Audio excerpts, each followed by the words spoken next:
Related story: Storm beat Cowboys as Smith breaks record. Titans get first win. The NRL has confirmed it will investigate an incident in Friday night's clash between the North Queensland Cowboys and Melbourne Storm that saw the referees allow play to continue for more than half a minute, with two Cowboys players down with serious injuries.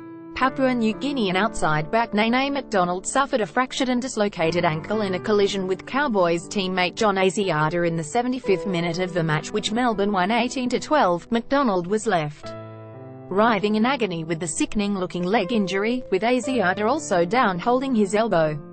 However, play was allowed to continue for more than 30 seconds despite the frantic attempts of the Cowboys trainers to alert the referees to the issue.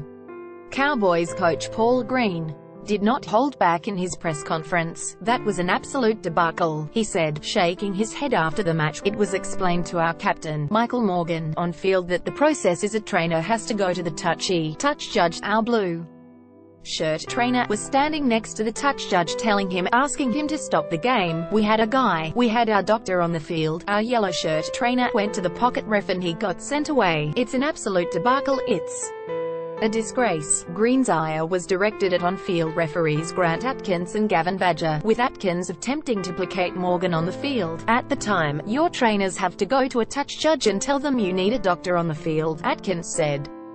"During the break in play, at no time in that set of 6 was I informed that your team has to stop NRL to investigate." Green was unimpressed with that response, saying play should have been stopped immediately, as it had been earlier in the game for a bloody nose. "We've got a guy there with a fractured dislocation of his ankle, clearly distressed, our doctor on the field, and we get sent away. They play on," he said. "They stopped the game twice for a blood nose, for God's sake." The NRL's football operations boss Graham Ansley said he would review the footage before passing judgment. "The laws of the game allow for play to continue while players are out of play and treated for minor injuries, but it has always been the case that when referees become aware of a possible serious injury, the game should stop," Ansley told the Courier Mail. "Last night there was ample opportunity for that to happen, but it didn't. We will review the video and audio of the incident and consider all the relevant circumstances to hopefully prevent it from happening again." Player safety was put at risk. Asked if he would like to see something done, Green said, still shaking his head, "It's gotta be," but stopped short of saying the officials should be demoted from the NRL. "That's not my job. My job is to coach my team," he said.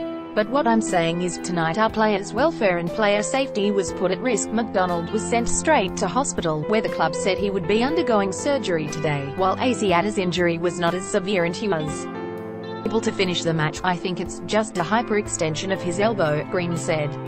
He completed the game, which is a good sign. In more positive news for the Cowboys, Josh Maguire will escape with a fine as opposed to a ban, despite appearing to gauge Melbourne's Cameron Munster.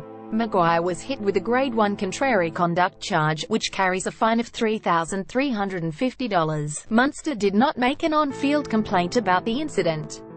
Let's block ads.